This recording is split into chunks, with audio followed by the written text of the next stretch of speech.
Welcome to the recap, What United Methodists Need to Know. I'm Lila Marigza. And I'm Chuck Long. We begin today with a celebration. The United Methodist Building in Washington, D.C. is commemorating its 100th anniversary.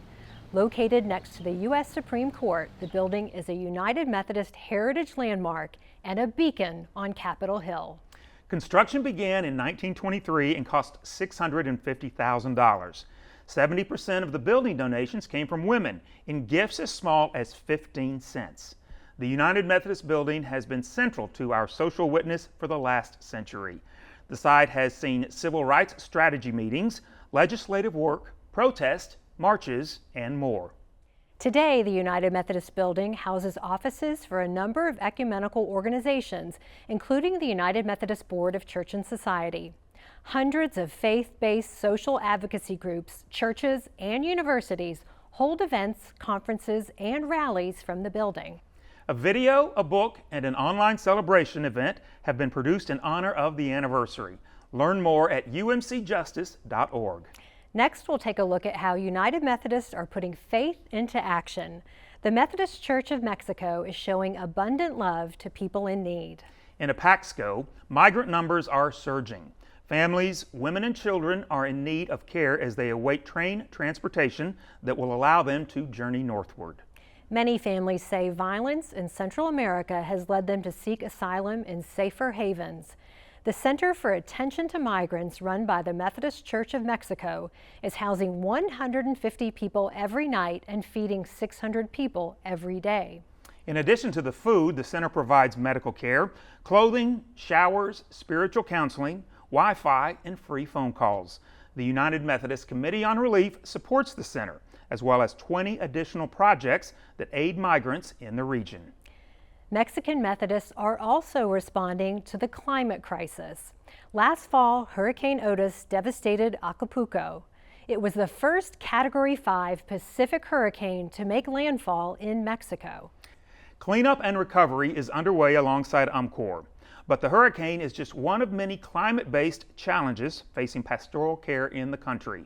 As agriculture suffers from unpredictable weather patterns, food and water are in short supply, and resources to run village clinics are lacking. The General Board of Global Ministries is stepping up to support those in need, and you can help as well. Make a donation at umcor.org. Now we travel to Africa, where churches there are also ministering to asylum seekers and hungry families. A United Methodist preaching point and sanctuary was built recently at Tongagira Refugee Camp in Zimbabwe. The congregation is a tapestry of 185 people of different cultures, ethnicities, and languages. Church members donate $1 each month in hopes they can expand the sanctuary, stock supplies for those in need, and purchase a vehicle to better connect with fellow United Methodists. Leaders from the Zimbabwe Episcopal area visited the congregation earlier this year and pledged their support for the growing faith community, calling it evangelism in action.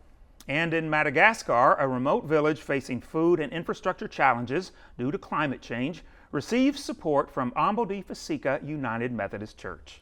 Church members, including 12 adults and several youth, traveled 75 miles to spend 4 days in the community, preaching, playing music, engaging in fellowship, and distributing food.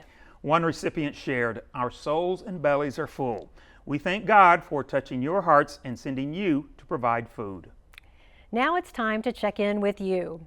The BeUMC hashtag allows you to share your church's story with the world. Check this out. United Methodist Communications was on the ground in Tanzania for the annual Africa Forum in January. This photo was taken at the event. Smile! Yay! And last month, United Methodists gathered to begin the Lenten season. First United Methodist Church in Hickory, North Carolina hosted a Shrove Tuesday pancake dinner. And then on Ash Wednesday, they offered ashes at 3 times and locations, as well as hosting a dinner that evening. The women of the Southern Nigeria Annual Conference recently gathered for a convention and experienced what was described as a massive turnout. It really is something to see those pictures. Absolutely amazing. And in the Philippines, Nuevo Iloco UMC is serving 540 evacuees and 50 first responders after a deadly landslide in the mining village of Masara. Church members are distributing food and praying with those currently housed at a nearby elementary school. Where do you see God working in your life and community? Share your story. Simply add the hashtag BeUMC when you post on social media. Your story might even be featured on a future episode of The Recap. Learn more and be inspired at umc.org/BeUMC.